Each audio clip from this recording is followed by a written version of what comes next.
हमारे साथ ऐसी बन गई या बंदर वाली मुट्ठी हमने आप पर जकड़ रखी है। ये मेरा बेटा है या मेरी बेटी है, ये कार मेरी है या कोठी मेरी है। अब परमात्मा के याद दिलाते हैं कि ना बेटा तेरा है, ना बेटी तेरी है, ना ये कार तेरी है, ना कोठी तेरी है। क्या बताते हैं? काया तेरी है नहीं, ये माया कहां से हो जब तेरा शरीर ही नहीं है। हर माया को अपनी कहे, ये माया है राम की, अपनी कहे गंवार, जमपुर धक्के खावेगा, नाहक बहे बेगार। फिर क्या बताते हैं? नंगा आया जगत में और नंगा ही तू जावे, और बीच में ख्वाबी ख्याल है ये मन माया भरमावे। अब उस बंदर वाली मुट्ठी को हम खूब जकड़े बैठे हैं, और ये हमसे छूट भी नहीं सकती, चाहे कितनी बात बनावे जीव, क्योंकि हमारी बुद्धि इतनी ही सीमित कर रखी है। आपके और हमारे बस की ये बात नहीं है। इसके लिए परमात्मा ने इसका विकल्प बताया है। जैसे वो बंदर फंस चुका था और शिकारी को पता था, बंदर पकड़ने वाले को, कि अब ये कहीं नहीं जाएगा ये मूर्ख फंसा रहेगा, आराम से बैठा रहता है वो। और दूसरी स्थानों पर उसने कई जगह पर ऐसा कर रखा होता है, जाल फैला रखा होता। तो उसी समय एक व्यक्ति आया, उसने देखा कि एक बंदर ये फंस गया मूर्ख। बोला, हाथ मुट्ठी छोड़ता नहीं, मुट्ठी खोल लेगा नहीं तो ये किसी प्रकार भी नहीं निकला, और मुट्ठी छुड़वाने की चेष्टा करे, मन माने बुड़का भर ले, काट ले मुंह ते। तो हमारी ऐसी दशा होगी, किसी को न्यू समझावे कि ये जिस संपत्ति और संतान को तू अपना मानने बैठा है, भगत ये तेरी नहीं है, इसके साथ साथ तू परमात्मा को याद कर। तो हमने खूब देखा है, हम ऐसे स्थान में जन्मे थे, वो क्या कहा करते कि भगवान के खान ने देगा, अपना करके खाना होता है, भगवान के ले रहा है। ऐसी तरह के भी लोग हमने देखे, क्योंकि ज्ञान ना होने से हम ये भाषा बोलेंगे फिर। तो उसने क्या किया उस व्यक्ति ने कि ये बोला बंदर फंस गया, और ये शिकारी इसको बेचेगा, फिर कोई इसका दुरुपयोग करेगा, इसको फिर इसके साथ जो है ना अपना रोजी रोटी ले जाते हैं, गांवों में शहरों में बंदर का तमाशा दिखाते हैं, खेल दिखाते हैं, ऐसे इस जीव को दुखी करेगा। तो पुण्यात्मा उसने क्या किया, जैसे वो बंदर मुट्ठी फंसाए बैठा था, उसके हाथ की रेंज से, दूसरे हाथ की रेंज से थोड़ी सी दूरी पर केला डाल दिया, एक केला। अब बंदर ने सोचा ये केला और उठा ले, और थोड़ा दूरी पर था नू, और उधर से मुट्ठी में फंस रही उसमें। अब केला ठाने की जब चेष्टा करने लगा, उसका हाथ से ध्यान हट गया, वो चने निकल गए खड़दे ही नीचे ने, उसका हाथ निकल गया और केला ठाकर भाग गया। जान बची, बढ़िया चीज मिली। तो परमात्मा ने हमारे को राम नाम का केला दे दिया, इसने ठाकर भाग जाएंगे, हमारा बस किया मुट्ठी छोड़नी को ना। पुण्यात्मा, ये मानुष जन्म कितना दुर्लभ है, और मनुष्य जीवन के अंदर फिर सतगुरु मिलना ये अति दुर्लभ है। श्रीमद् भगवत गीता अध्याय नंबर 7 के श्लोक नंबर 12 से लेकर 15 तक गीता ज्ञानदाता कहता है कि जो तीनों गुणों की भक्ति करते हैं, रजगुण ब्रह्मा, सतगुण विष्णु, तम गुण शिव जी, इस त्रिगुणमयी माया के द्वारा जिनका ज्ञान हरा जा चुका है, वो मेरी भक्ति भी नहीं करते,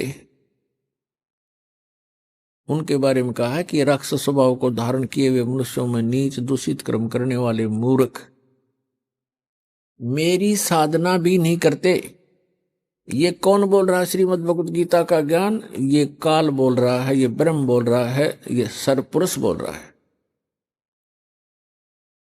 और श्री कृष्ण के शरीर में प्रवेश करके बोल रहा है प्रेतवत। फिर ये कहता है 7वें अध्याय के 16 से लेकर 16, 17, 18 3 श्लोकों में कहता है जो मेरी भक्ति करते हैं वो 4 प्रकार के होते हैं, अर्थार्थी, आर्थ, जिज्ञासु और ज्ञानी। अर्थार्थी तो वो होते हैं जो धन लाभ के लिए अनुष्ठान करते हैं, धार्मिक अनुष्ठान। तो जो ब्रह्म साधना है, इन 4 प्रकार के ब्रह्म साधना करते हैं, वो धार्मिक अनुष्ठान जो करते हैं वो वेदों के मंत्रों से ही करते हैं, वो किसी अन्य ग्रंथ का सहयोग नहीं लेते। वो जैसे जय गणेश देवा कहते इस तरह की आरती वो नहीं करते। जो ब्रह्म साधक हैं वो 4 प्रकार के हैं, उनमें से अर्थार्थी और आर्थ और जिज्ञासु ये वेदों पर विश्वास करने वाले होते हैं। और चौथा ज्ञानी। अर्थार्थी तो ये है जो हर धन लाभ के लिए कोई अनुष्ठान करता है तो वेदों के मंत्रों से ही करता कराता है। ऐसे ही आर्थ जो संकट निवारण के लिए भी वेद मंत्रों को ही आधार मानता है, उन्हीं के आधार से अनुष्ठान करता है। जिज्ञासु वो होता है जो भगवान के लिए घर से निकलता है, जैसे भी उनको संत मिलते हैं उनसे ज्ञान ग्रहण करके स्वयं वक्ता पाक जाता है, अपना जीवन नाश कर जाता है। ये तीनों व्यर्थ कर दिए। चौथा जो बताया ज्ञानी, ज्ञानी का के लिए बताया है कि जो ज्ञानी उसे कहते हैं जिसको ये पता लग गया कि मनुष्य जीवन बार बार नहीं मिलेगा और मनुष्य जीवन का मूल उद्देश्य है आत्म कल्याण करवाना और मोक्ष प्राप्ति करना। और उनको ये भी ज्ञान हो जाता है कि मोक्ष प्राप्ति केवल समर्थ भगवान, उस कंप्लीट गॉड अल्लाहु अकबर की भक्ति करने से ही संभव है, अन्य देवताओं की पूजा से नहीं। तो गीता ज्ञानदाता कहता है कि वो ज्ञानी जो हैं वो मुझे अच्छे लगते हैं, उनको मैं अच्छा लगता हूं, प्रिय हैं, क्योंकि वो मेरी भक्ति करते हैं ब्रह्म की। वो अन्य देवता में आस्था नहीं रखते। लेकिन फिर 7वें अध्याय के 18वें श्लोक में कहा है ये ज्ञानी आत्मा जिन्होंने ये सोच लिया कि मनुष्य जीवन बार बार नहीं मिलता, मोक्ष हुआ तो सफलता है इस मनुष्य जीवन की, अन्यथा नहीं है। और उनको ये भी ज्ञान हो गया कि मनुष्य जीवन बार बार नहीं मिलता और मोक्ष के लिए केवल पूर्ण परमात्मा की भक्ति ही करनी होती है, अन्य की नहीं। तो इसमें क्या बताया है कि इन चौथी प्रकार के जो ज्ञानी हैं इनको चौथे अध्याय के 32 और 34 में वर्णित वो तत्वदर्शी संत ना मिलने से इन्होंने अपने आप वेदों का निष्कर्ष निकाल लिया।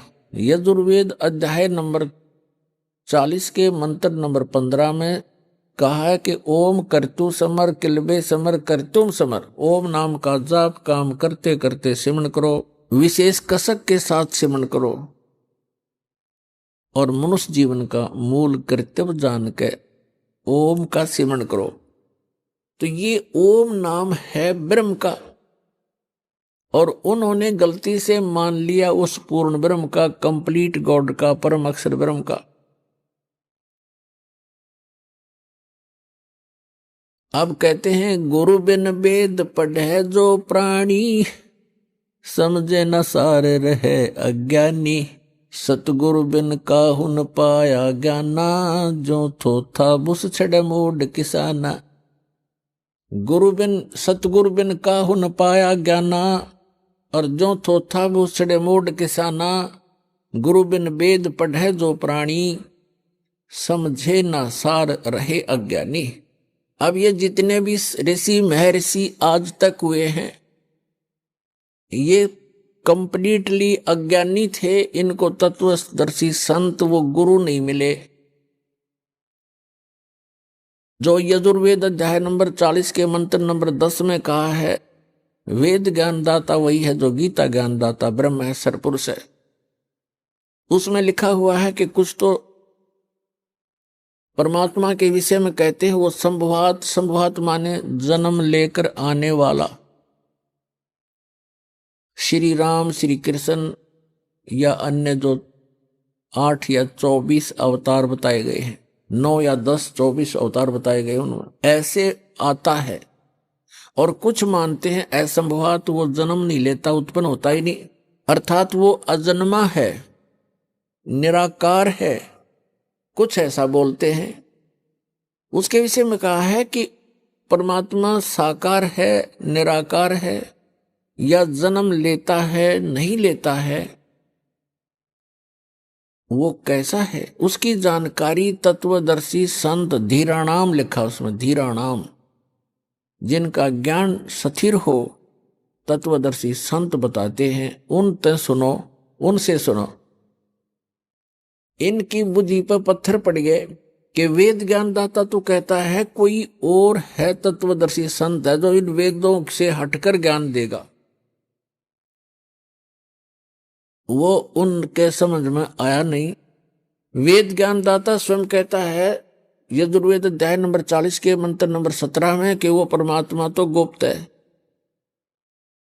वो तो प्रोक्ष है, ऊपर रहता है, और मैं ब्रह्म हूं, मेरा ओम नाम है, और मैं खम ब्रह्म, अहम ओम खम ब्रह्म, मैं ब्रह्म, खम माने दिव्य आकाश रूपी ब्रह्मलोक में, वहां रहता हूं, मेरा ओम नाम है।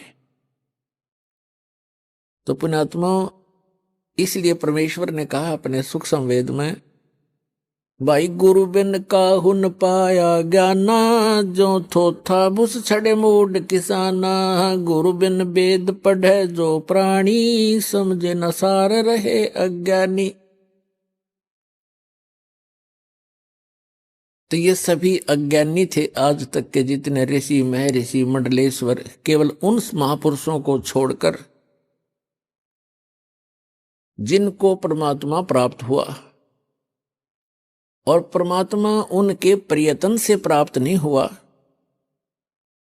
वो अपने विधान अनुसार स्वयं ही आता है। जैसे ऋग्वेद मंडल नंबर 9 सूक्त 86 के मंत्र 26 और 27 में, ऋग्वेद मंडल नंबर 9 सूक्त 82 मंत्र 1, 2, 3 में, ऋग्वेद मंडल नंबर 9 सूक्त 54 के मंत्र 3 में, ऋग्वेद मंडल नंबर 9 सूक्त 20 मंत्र 1 में, ऋग्वेद मंडल नंबर 9 सूक्त 96 मंत्र 16 से लेकर 20 में, ऋग्वेद मंडल नंबर 9 सूक्त 94 94 के मंत्र 1 में, ऋग्वेद मंडल नंबर 9 सूक्त 95 के मंत्र नंबर 2 में, ऋग्वेद मंडल नंबर 9 सूक्त 1 मंत्र 8 और 9 में, और भी अनेकों स्थानों पर परमात्मा की महिमा लिखी है कि वो कबीर देव परमात्मा, वो परम अक्षर ब्रह्म है, सर्व उत्पादक है, सब आत्माओं का सर्जन करने वाला भी वही है, और पूरे ब्रह्मांडों का, सभी ब्रह्मांडों का सर्जनहार वही है। और वो ऊपर के लोक में रहता है, ऊपर के लोकों में रहता है, सबसे ऊपर के लोक में रहता है, वहां से गति करके आता, अच्छी आत्माओं को मिलता है, उनको उपदेश देता, तत्व ज्ञान सुनाता है, और वो कवियों की तरह आचरण करता है, और अपने मुख कमल से ऊंचे स्वर में बोल बोल के ये तत्व ज्ञान की अमर वाणी लोकोक्तियों के माध्यम से, कविताओं के माध्यम से, शब्दावलियों के माध्यम से बोल बोल कर सुनाता है। वो कवियों की तरह आचरण करता है, और एक प्रसिद्ध कवि की भी उपाधि प्राप्त करता है। लोग कविताओं से बोलने के कारण, कविताओं के माध्यम से, दोहों शब्दावलियों के माध्यम से तत्व ज्ञान प्रचार करने के कारण वो एक कवि, प्रसिद्ध कवियों में से भी एक कवि कहलाता है, लेकिन वो होता है परमात्मा। तो पुण्यात्माओं, इस विधान अनुसार वो परमात्मा अच्छी आत्माओं को मिले, उनको अपने से परिचित कराया, सचखंड लेकर गए सतलोक में, जहां भगवान रहता, जहां हम रहा करते थे, और फिर वहां से वापस छोड़ा। उन महापुरुषों ने फिर परमात्मा का आंखों देखा हाल बताया। उनमें से कौन कौन है वो पुण्य भागी? आदरणीय धर्मदास साहिब जी, आदरणीय मलुकदास साहिब जी, आदरणीय नानक साहिब जी जो सिख धर्म के प्रवर्तक हैं, आदरणीय दादू साहिब जी, आदरणीय गरीबदास साहिब जी, गांव छुड़ानी, जिला झज्जर, हरियाणा वाले, आदरणीय घीसा दास जी, गांव खेखड़ा, जिला मेरठ, उत्तर प्रदेश वाले, और आदरणीय रामानंद जी, काशी वाले। इन महापुरुषों के बारे में दास को जानकारी है, और भी बहुत से महापुरुषों को परमात्मा मिले।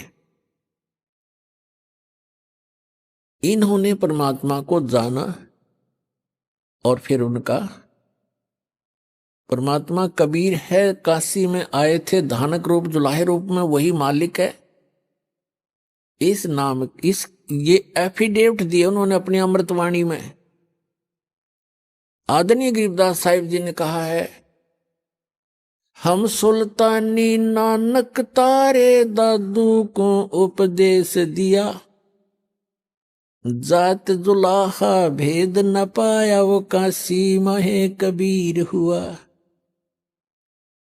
गरीबदास जी ने निष्कर्ष निकाल कर दे दिया कि मैं इंक्लूडिंग मी, गरीबदास जी कहते हैं, हम सुल्तानी अब्राहिम सुल्तान अधम नाम के एक मुसलमान राजा थे। हम सुल्तानी नानक तारे और दादू को उपदेश दिया, वो जात जुलाहा भेद नहीं पाया, काशी माए कबीर हुआ। अनंत कोट ब्रह्मांड का एक रति नहीं भार, और सतगुरु पुरुष कबीर हैं, वो कुल के सिरजनहार। पुण्यात्माओं, परमात्मा की कथा को ये सत्यनारायण कथा है। अभी तक हम श्री विष्णु जी की कथा को सत्यनारायण कथा कहा करते थे, अपनी भूल से। सत्यनारायण का अर्थ है अविनाशी भगवान की कथा, उसकी जानकारी, उसकी महिमा के, उसके गुणगान। श्री विष्णु जी सत्यनारायण नहीं है, ये अविनाशी परमात्मा नहीं है। श्रीमद् देवी भागवत के तीसरे स्कंद में 123 पृष्ठ पर गीता प्रेस गोरखपुर से प्रकाशित सचित्र मोटा टाइप केवल हिंदी में विष्णु जी स्वयं स्वीकार करते हैं कि मैं, ब्रह्मा और शंकर, हम तीनों अविनाशी नहीं है, हम नित्य नहीं है। हमारा तो आविर्भाव अर्थात जन्म और तिरोभाव माने मृत्यु, हमारा तो जन्म और मृत्यु होता है। तो पुण्यात्मा, आप ये सत्यनारायण कथा सुन रहे हो, विश्व में एक सत्यनारायण कथा आपको इस सतलोक आश्रम के अतिरिक्त कहीं नहीं मिलेगी। सत्यनारायण की कथा सत्संग कहलाता है, यानी सच्चे भगवान की कथा, उसका कंप्लीट स्पिरिचुअल नॉलेज, इसको सत्संग कहते हैं। और ये विश्व में किसी के पास नहीं है। तो सौभाग्य आपका जो परमात्मा के कितने प्यारी आत्मा हो आप, जिनके लिए युगों से भटक रहे हैं वो परमपिता। कहते हैं गोता मारूं स्वर्ग में जा बैठूं पाताल, और गरीबदास ढूंढता फिरूं अपने हीरे मोती लाल। गरीबदास जी को परमात्मा मिले और उनको बताया, बच्चा मैं तो अपने हीरे मोती लालों को खोजता फिर रहा हूं। एक बार भी जो परमात्मा की शरण में आ गए किसी भी युग में, तो पुण्यात्माओं, उन आत्माओं को परमात्मा पार करके छोड़ देगा, समय चाहे कितना ही लग जाओ।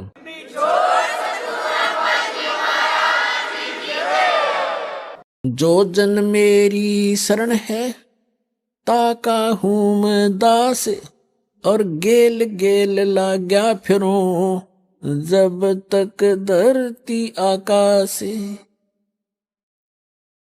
कहते एक बार जो मेरी शरण में आ गया और मेरे परम संत से नाम लेकर के भक्ति प्रारंभ कर दी, फिर वो चाहे विचलित भी हो गया, काम तो बढ़ गया उसका, क्योंकि जन्म घने और हो जाएंगे, फिर बाद में ब्रह्माटी घनी हो जाएगी, लेकिन वो समर्थ जुबान का पक्का है, उसका कानून कभी डगमग नहीं होता, उसका नियम अटल है, वो अपने नियमानुसार फिर भी हमारे पीछे पीछे भटकता ही रहता है। तो यहां जो दास आज आपको बताना चाह रहा है कि मनुष्य जीवन इतना कीमती है। जो प्रसंग चल रहा था कि ये ज्ञानी आत्मा है तो नेक उद्धार हैं। गीता अध्याय नंबर 7 के श्लोक नंबर 18 में कहा, ये ज्ञानी आत्मा सभी की सभी उद्धार हैं, लेकिन ये इनको तत्वदर्शी संत न मिलने से ये मेरे वाली अनुत्तम अश्रेष्ठ गति में ही स्थित रहे। और इन अज्ञानी अनुवादकर्ताओं ने, श्रीमद् भगवद गीता के अनुवादकर्ताओं ने अनुत्तम का अर्थ कर दिया अति उत्तम, सर्वश्रेष्ठ। अरे तेरा गजब है। बैड, अंग्रेजी के अंदर एक बैड शब्द है, बैड, और कहीं भी लिखा हो, छोटा सा बालक भी बता देगा बैड माने बुरा, खराब, अश्रेष्ठ। और बैड का अर्थ कोई गुड कर देता, वेरी गुड कर देता है, तो वो महामूर्ख व्यक्ति है। बैड शब्द कहीं पर भी लगा हो, उसका अर्थ बैड ही होगा, बुरा ही होगा। तो पुण्यात्मा, सौभाग्य आपका, दास को यह बुद्धि दी उस परम पिता कबीर भगवान ने, और आपको ये तत्व ज्ञान प्राप्त हुआ। प्रसंग चल रहा है कि वो क्या बताना चाहता है गीता ज्ञानदाता, कि ये ज्ञानी चार प्रकार के व्यक्ति मेरी भक्ति करते हैं, 3 तो रिजेक्ट कर दिए। जैसे अर्थार्थी, आर्थ, जिज्ञासु और ज्ञानी को उत्तम मानना उसने, कि वो अच्छा है, मुझे प्रिय है, मैं उसको प्रिय हूं। लेकिन वो भी मेरे वाली यानी ब्रह्म तक की साधना, इससे मिलने वाली अनुत्तम गति, अश्रेष्ठ स्थिति में ही स्थित है। अनुत्तम क्यों कहा इसने? अपनी गति को भी अनुत्तम क्यों कहा? गीता अध्याय नंबर 4 के श्लोक नंबर 5 और 9 में, गीता अध्याय नंबर 2 के श्लोक नंबर 12 में, गीता अध्याय नंबर 10 के श्लोक नंबर 2 में, ये गीता ज्ञानदाता स्वयं कहता है, अर्जुन तेरे और मेरे बहुत जन्म हो लिए, तू नहीं जानता, मैं जानता हूं। गीता अध्याय नंबर 8 के श्लोक नंबर 13 में कहता है, अर्जुन ओम इति एकाक्षरम ब्रह्म व्यवहारण माम अनुस्मरण ये प्रियाति तदन देहम सयाति परमाम गति। मुझ ब्रह्म का केवल एक ओम मंत्र है, नथिंग एल्स। और इसकी साधना उच्चारण करके जाप करता हुआ जो अंतिम श्वास तक भी इसका जाप करता हुआ शरीर छोड़कर जाता है, ओम से मिलने वाली परम गति को प्राप्त होता है। ओम से मिलने वाली परम गति क्या है? ब्रह्म लोक प्राप्त होता है। यजुर्वेद अध्याय नंबर 40 के मंत्र नंबर 17 में स्पष्ट कहा है वेद ज्ञानदाता ने कि वो परमात्मा तो प्रोक्ष है, ऊपर रहता है, गुप्त है, और मैं ब्रह्म हूं, और मैं ऊपर दिव्य लोक ब्रह्म, दिव्य आकाश रूपी ब्रह्म लोक में रहता हूं। श्री देवी भागवत के अंदर, श्री देवी पुराण में 7वें स्कंद में 562 से 63-64 पृष्ठ तक, 563-564 तक ये स्पष्ट किया है। हिमालय को ज्ञान देते हुए श्री देवी जी कह रही है कि राजा हिमालय, उस परमात्मा के विषय में जानकारी बताती हूं मैं, उसका ओम नाम है, और उस ओम नाम को का जाप करके ब्रह्म लोक की प्राप्ति कर लेता है, ब्रह्म को प्राप्त होता है, और वो ब्रह्म ऊपर दिव्य आकाश रूपी ब्रह्म लोक में रहता वो ब्रह्म। और तुम्हारा कल्याण हो। ओम नाम का जाप करो, ब्रह्म पाने का उद्देश्य रखो, वो ब्रह्म लोक में रहता वो ब्रह्म। तो पुण्यात्मा, ओम नाम के जाप से ब्रह्म लोक प्राप्ति होती है। श्रीमद् भगवत गीता अध्याय नंबर 8 के श्लोक नंबर 16 में कहा कि अर्जुन, ब्रह्मलोक में गए हुए प्राणी भी पुनरावृत्ति में है। 8वें अध्याय के 13वें श्लोक में अपनी साधना का मंत्र बताते हैं कि इसके अतिरिक्त कोई मंत्र नहीं है, उसके अतिरिक्त कोई नाम जाप कराते हैं। कौन कौन से? ओम नमः शिवाय, ओम भगवते वासुदेव नमः आदि आदि ये मंत्र नहीं है, क्योंकि ये श्रीमद् भगवत गीता में नहीं लिखे हैं। 8वें अध्याय के 5 और 7 में ये खुद कहता है कि अर्जुन, मेरी भक्ति कर, मुझे ही प्राप्त होगा, लेकिन युद्ध करना पड़ेगा, यह शांति नहीं हो सकती। 17वें अध्याय के 23वें श्लोक में कहा कि उस परम अक्षर ब्रह्म, गीता अध्याय नंबर 8 के श्लोक नंबर 1 में अर्जुन ने पूछा कि आप जी ने जो 7वें अध्याय के 29वें श्लोक में बताया है कि तत्ब्रह्म को जान के और सारे अध्यात्म स्पिरिचुअल नॉलेज से, कंप्लीट स्पिरिचुअल नॉलेज, संपूर्ण अध्यात्म ज्ञान से परिचित और सभी कर्मों से परिचित प्राणी केवल जरा और मरण के इस संकट से छूटने का प्रयत्न करता है। जरा माने बुढ़ापा, बुढ़ापे का दुख, मरण माने मृत्यु का कहर। ये दोनों दुख यहां पर कंपलसरी। तो जिसको ये ज्ञान हो जाता है, जो तत्वदर्शी संत की शरण में चले जाते हैं, उनको संपूर्ण अध्यात्म ज्ञान प्राप्त हो जाता है। फिर वो केवल उस तत्ब्रह्म से परिचित हो जाते हैं, तत्ब्रह्म से और सारे अध्यात्म ज्ञान से, सब कर्मों से। जैसे कोई किसी से कोई धोखा करेगा तो उसका फल भोगना पड़ेगा, चोरी करेगा तो वो देना पड़ेगा, उसके गधा बनकर देना पड़ेगा। तो ये कर्मों से परिचित हो जाने के उपरांत प्राणी गलती नहीं करेगा, भूखा रह सकता है। तो फिर क्या बताया है कि अर्जुन ने पूछा 8वें अध्याय के प्रथम मंत्र में, वे किम तत्ब्रह्म, वो तत्ब्रह्म क्या है? 8वें अध्याय के 3 श्लोक में गीता जी में गीता ज्ञानदाता कहता वो परम अक्षर ब्रह्म है, यानी गीता ज्ञानदाता से अन्य है।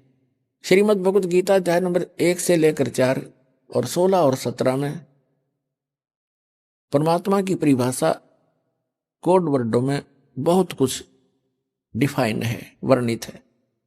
उल्टा लटका हुआ संसार रूपी वृक्ष है, ऊपर को जड़ तो पूर्ण परमात्मा है, उसका तना अक्षर पुरुष है, उसमें से एक मोटी डार निकलती है, वो सरपुरुष जानो, और उसकी 3 शाखा है, वो रजगुण ब्रह्मा, सतगुण विष्णु, तमगुण शिव जी और पात रूप संसार। ये परमात्मा ने आके बताया कि अक्षर पुरुष एक पेड़ है, सरपुरुष वा की डार और तीनों देवा शाखा है, ये पात रूप संसार।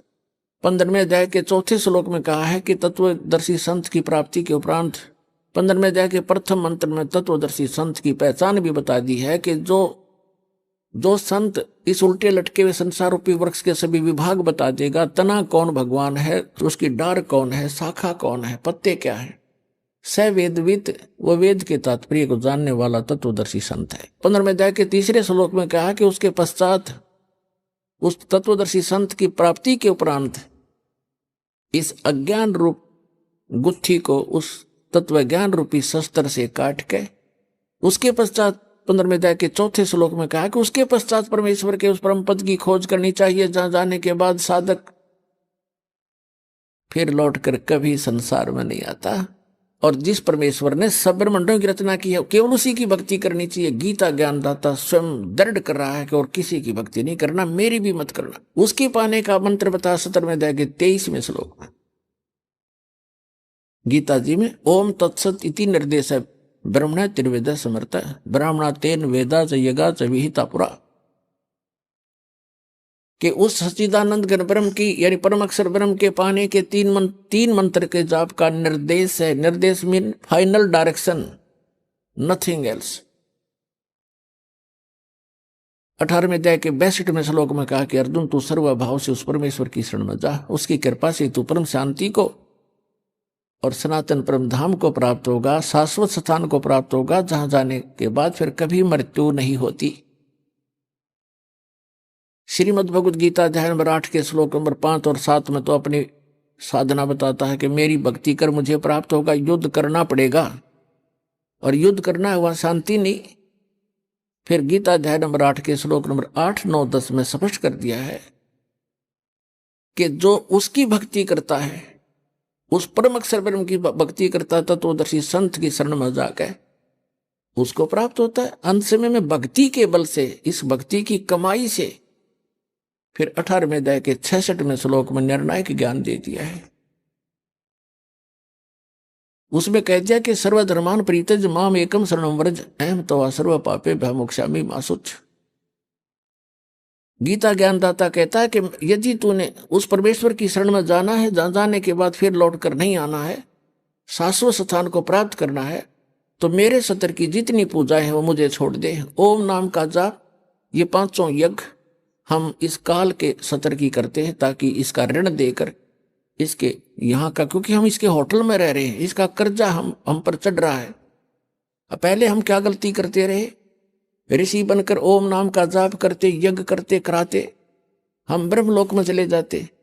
वहां इसका होटल है, वहां 25% चार्ज लेता, हमारे से सुविधा सारी दे देता, नाचने गाने सारे गंदे कर्म जो कहीं पृथ्वी पर ना उपलब्ध हो वहां होते हैं, और उसको ये स्वर्ग कहा करते, महास्वर्ग। हम अपनी पूंजी को वहां नाश करके और फिर पाप भी भोगते, और फिर 83 लाख योनियों भोगते, और यही धक्के खाते रहे। अब हम इस पूंजी को नष्ट नहीं करेंगे, अपनी जो भक्ति करें, हम इसको दे देंगे ब्रह्म को। इस श्वास के सतनाम में दो अक्षर का मंत्र है, एक ओम है, एक तत्, और सार नाम के अंदर फिर ये तीनों इकट्ठे हो जाते हैं। तो हम जो ओम नाम के जाप की कमाई इसको दे देंगे, ये ब्रह्म की है। ये स्वयं भी कहता 18वें अध्याय के 66वें श्लोक में, सर्वधर्मान परित्यज माम एकम शरणम व्रज।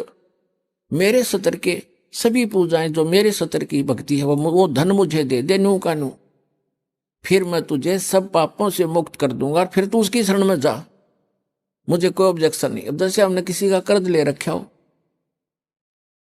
और वो कहेगा वे तुझे जब छोड़ूंगा जो मेरा कर्ज दे देगा, तो हम इसका कर्ज दे देंगे, छोड़ेगा, छोड़ना पड़ेगा इसको। तो स्वयं भी अपना वायदा करता है। तो इसके सतर की जो भक्ति है, हम त्रिकुटी पर जाकर परमात्मा आपके साथ होगा इस दास के रूप में, और आपके सारे अकाउंट कराएगा।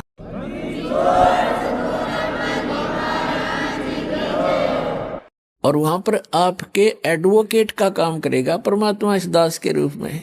और ये सारे मंत्र बोल बोल सुनाओगा वहां जाकर धर्मराज के दरबार में, के लो जी आपके विधान में है सर्वधर्मान परित्यज माम एकम शरणम व्रज, उसके सतर की ये पूंजी पकड़ो। फिर वो बोलते नहीं, उनको विवश होकर के वह पूंजी जमा करनी पड़ती है, क्योंकि लीगल एडवाइजर साथ होता है, वो होता है भगवान खुद ही, और उनको मालूम हो जाता है। तो इस प्रकार पुण्यात्माओं, किसी भी ऑफिस में आप जाते हो और आपका एडवोकेट साथ हो, तो वो आधे वैसे डिप्रेस हो जाते हैं कि जानकार आदमी है, वो अटपट करोगे तो तुम्हारी फिर बात बिगड़ जाएगी। तो इसलिए गुरु की आवश्यकता आपको अंतिम श्वास तक पड़ेगी। और गुरु पूरा हो, पूरा गुरु हो, उस परमात्मा से परिचित हो, उसका कृपा पात्र हो, तो वो दास है इस पृथ्वी पर आज के दिन। और ये अपना डगमग ना होना। तो प्रसंग चल रहा था, वहीं आते हैं फिर 8वें अध्याय के 8, 9, 10 में कहा कि उस भक्ति के बल से तू उस परमात्मा की शरण में, जो उसकी भक्ति करता उसके पास चला जाएगा। और 8वें अध्याय के 5 और 7 में कहा कि मेरी भक्ति करेगा तो मुझे प्राप्त होगा, इसमें कोई शंका नहीं। अपने आत्मा जो प्रसंग चल रहा था, हम फिर आते हैं 7वें अध्याय के 18वें श्लोक में गीता जी में। इसमें इसने बताया कि मेरी साधना जो करते हैं वो भी अनुत्तम घटिया गति में सचित हैं। कैसे हैं? जैसे एक चुनक नाम के ऋषि थे, वो ज्ञानी आत्मा थे, घर त्याग दिया, बाल बच्चे त्याग दिए और वेदों को पढ़ा, यही मार खा गए, इनको गुरु नहीं मिले। और परमात्मा आए, जैसे कबीर परमात्मा थे और सिंपल भाषा बोला करते, और ये संस्कृत के ज्ञाता थे, मात्राओं मोड़ जे रहे। कबीर साहब ने तो शुद्ध उच्चारण भी नहीं आता, कबीर साहब संस्कृत नहीं जानते। रस भाषा का काम तो अपने विचारों को दूसरे तक पहुंचाने का है, चाहे वो मात्रा गलत भी हो और चाहे उच्चारण गलत भी हो। समझ जाता आदमी, जब बुद्धिमान होगा संकेत समझ लेते। उसके उनके पास पावर थी। जैसे एक हरियाणा के मुख्यमंत्री अंगूठा छाप थे, और वो किसी गांव में गए, गांव वाले कहने लगे कि मुख्यमंत्री जी हमारे यहाँ सड़क नहीं है, हमारे गांव में ये डिग्गी पानी का वाटर सप्लाई बिना कहनी आवत थी उन्होंने, डिग्गी को नहीं पानी की। तो वहां सारे के सारे विभाग खड़े थे, चीफ इंजीनियर तक, डीसी और कमिश्नर तक। उसने कतीक ना शुद्ध हिंदी जाना था ना अंग्रेजी बोल से जानता था मुख्यमंत्री। उसने कहा रे उरे ना, ओ डीसी क्या नाम है तेरा रे, चीफ इंजीनियर के कहने, उरे ना ऐसे कर, यहां से लेकर अठैत लेकर बठैत आई इनकी सड़क बना दे। उनने इंग्लिश भी बना ली उसकी, अठैत बठै की, हर नक्शा भी तैयार कर लिया। तीसरे दिन काम शुरू हो गया। तो पुण्यात्माओं तो ये बकवास करते हैं ना, रामपाल ने संस्कृत नहीं आती, फलाना नहीं आता, ये तो वही हैं नकली। दास के पास वर्ड पावर है उस परमात्मा की दी हुई। जिस भी शब्द से बोलूंगा परमात्मा खूब जान लेता है और आपके सारे काम करेगा, मेंट नहीं लगेगी।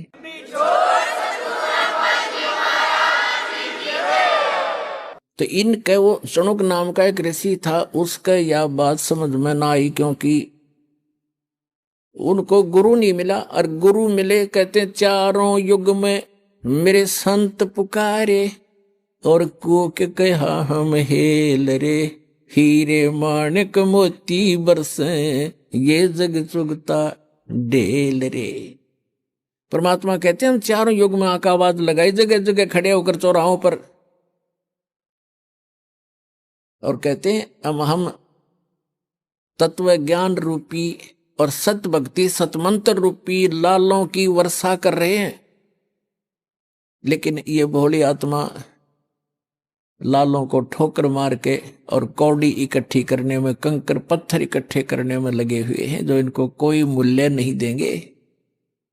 कहते हैं पर भी लेन जात है दुनिया, हमरा ज्ञान किने ना सुनिया। ये जाते हैं वो तालाब में नहाने के लिए, पर भी लेने के लिए, है। और वहां उस हमने देखे, ये एक जींद के पास में पिंडारा गांव है, पिंडारा, और उसमें एक जोड़ है तालाब, और उसमें नहाने जाते हैं कल्याण के लिए। उसको पिंडारा तीर्थ कहते हैं। वहां देखा हमने ऐसा जल उसका गर्मियों में, उसमें गधा भी ना बढ़े। अरे ये श्रद्धालु उसमें लौटे, थोड़ा सा पानी लेकर न्यू करें, वो पानी घना था नहीं, सारे नु ला के कल्याण हो जाएगा। क्योंकि मोक्ष के लिए भटक रही है आत्मा, शुद्ध जाने थे, और वो भगवान आने बताने आए थे। चारों युग में आए मालिक। कहते हैं सतयुग में सत सुकृत कह टेरा, त्रेता नाम मुनिंदर मेरा, द्वापर में करुणा में कलाया, और कलयुग नाम कबीर धराया। चारों युग में हम आए। सतयुग में सतसुकृत नाम था परम पिता का, त्रेता में मुनिंदर ऋषि नाम से आए और समझाने की चेष्टा की, लेकिन इन संस्कृत के ज्ञाताओं ने मात्राओं में उलझे हुए हैं। इन अज्ञानियों ने उस लाल को पहचाना नहीं। और कहते हैं द्वापर में हम करुणा में नाम से आए थे, एक बाल्मीक के को मिले थे, ऐसे ही जैसे कलयुग में एक धानक को जुलाहे को मिले थे कमल के फूल पर। ऐसी लीला करते हैं प्रत्येक युग में परमात्मा। और कलयुग में कबीर नाम से आए थे। तो ये क्या बताते हैं परमात्मा कि हम चारों युग में आते हैं, और ये मात्रा की व्याकरण की भक्ति करने वाले ये भगवान को पहचान नहीं पाते। तो क्या बताते हैं परमात्मा ने बताया है कि हम चारों युगों में आते हैं लेकिन ये पहचान नहीं पाते। तो उस चुनक ऋषि ने अपने आप निष्कर्ष जैसा भी सुना था ब्रह्मा से या किसी अन्य ऋषि गुरु से, ये फाइनल मान लिया कि ओम नाम है पूर्ण ब्रह्म का, कंप्लीट गॉड का। और उसके साथ साथ एक समय जब ब्रह्मा जी कमल के फूल पर इस काल ने धोखे से बैठा दिए, उससे पहले का उसका जीवन ब्रह्मा जी को कुछ नहीं मालूम है, कैसे जन्म हुआ, कहां से आ गया। कमल के फूल के ऊपर वो बैठा पाया, तब उसने सोचा सब पानी ही जल है, अब यहां मैं कैसे उत्पन्न हो गया। तो आकाशवाणी कर दी इस काल भगवान सरपुरुष ने, इनके पिता ने क्या कहा कि तप करो तप करो। 1000 वर्ष तक ब्रह्मा जी ने तप किया, फिर कहा सृष्टि करो। अब उनकी बैटरी चार्ज कर दी सिद्धियों से, तब से सिद्धियां आती हैं, और सिद्धियों से यहाँ के जंतर मंत्र इसी को, इन्हीं खिलौनों से खेल कर प्रसन्न है। उसमें सिद्धियां आ गई तप करने से, और उसको फिर ये ब्रह्मा की पदवी दे दी, जिसके अंदर ऐसा गुण भर रखा था। इन सिद्धियों से और स्पीड से घूमते चलते हैं वो गुण की रेज।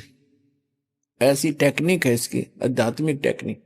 तो कहने का भाव ये है कि ब्रह्मा जी ने गलती से उस आकाशवाणी को भी पूर्ण परमात्मा का आदेश मान लिया, और वही सभी ढंढोरा पीट दिया अपने वंशजों को, इन ब्राह्मणों को या ऋषियों को।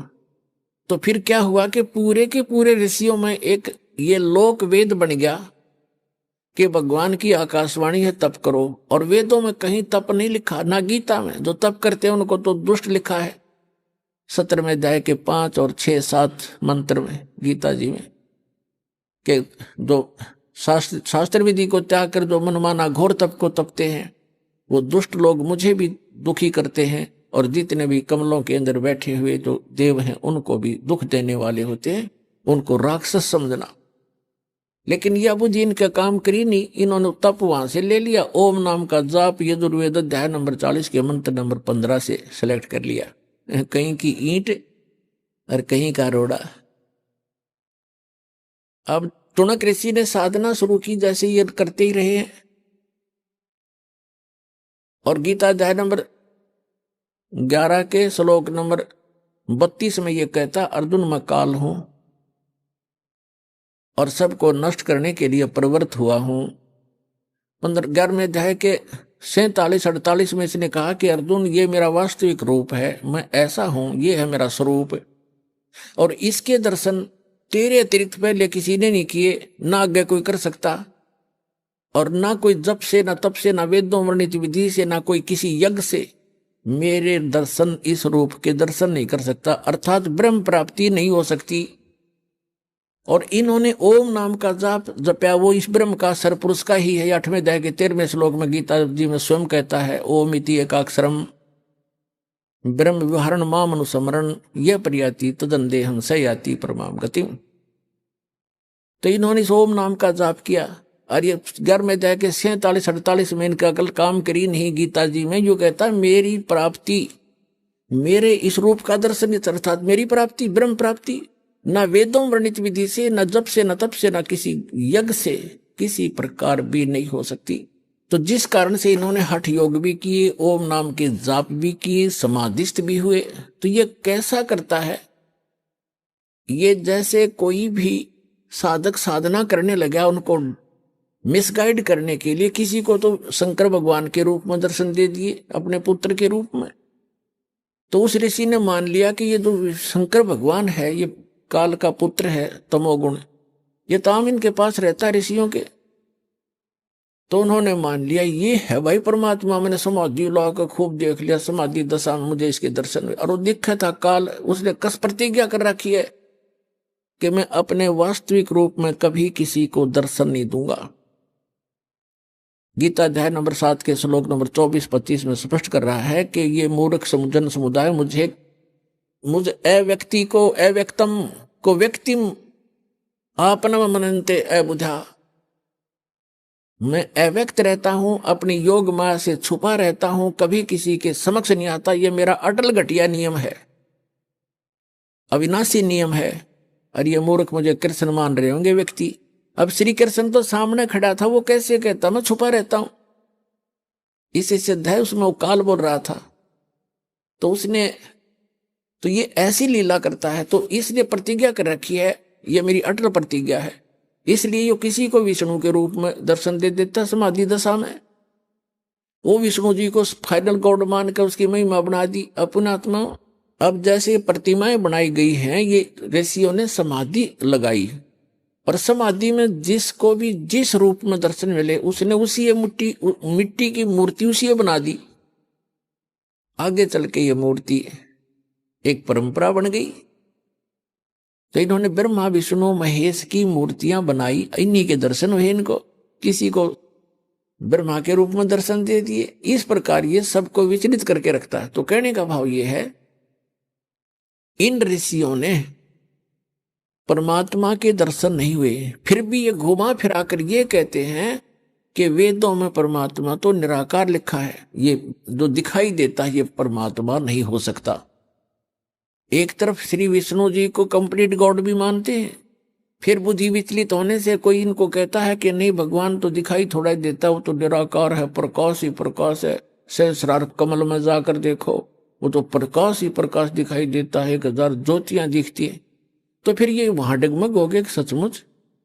तो इनको ये निष्कर्ष निकाल ही नहीं सके, क्योंकि इनकी साधना व्यर्थ थी, इनकम्प्लीट स्पिरिचुअल नॉलेज था।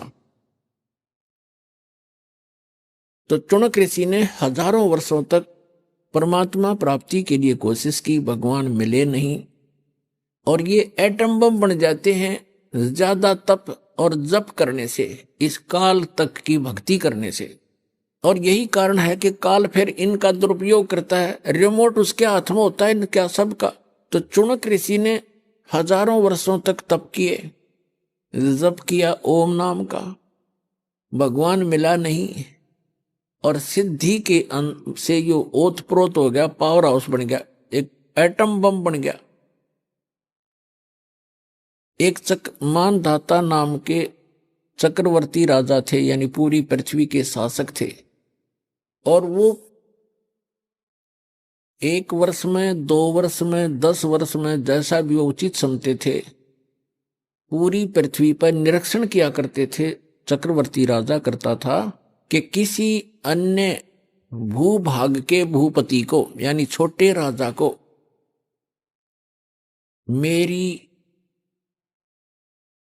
मेरी पराधीनता अस्वीकार तो नहीं होगी है। तो उसके लिए वो क्या करते थे, एक राजा का पर्सनल हॉर्स होता था, अपना घोड़ा निजी, उसके गले में एक पंपलेट लगा दिया करते थे। उसके साथ सैकड़ों हजारों की संख्या में सैनिक चल पड़ते थे। राजा का घोड़ा प्रत्येक छोटे राजाओं के राज्य में से गुजरता जाता था। उसके ऊपर लिखा होता था उस पंपलेट पर कि राजा मानधाता चक्रवर्ती का घोड़ा है, राजा के पास 72 अक्षौणी सेना है। अक्षौणी का वैसे उसका अलग से डिटेल होती है, लेकिन हम सिंपल सा मानकर चलते हैं, 72 करोड़ मानकर चलो।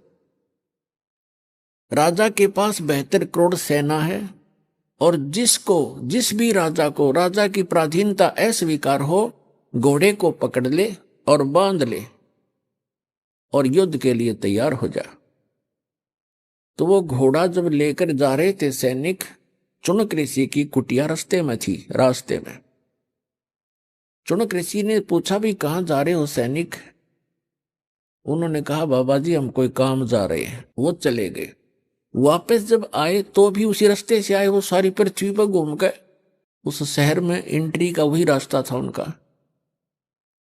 उस ऋषि ने फिर पूछा भी सैनिकों कहाँ गए थे, इस घोड़ा खाली क्यों है? सब पर सवार हैं लेकिन इस घोड़े पर कोई असवार नहीं है, क्या कहा?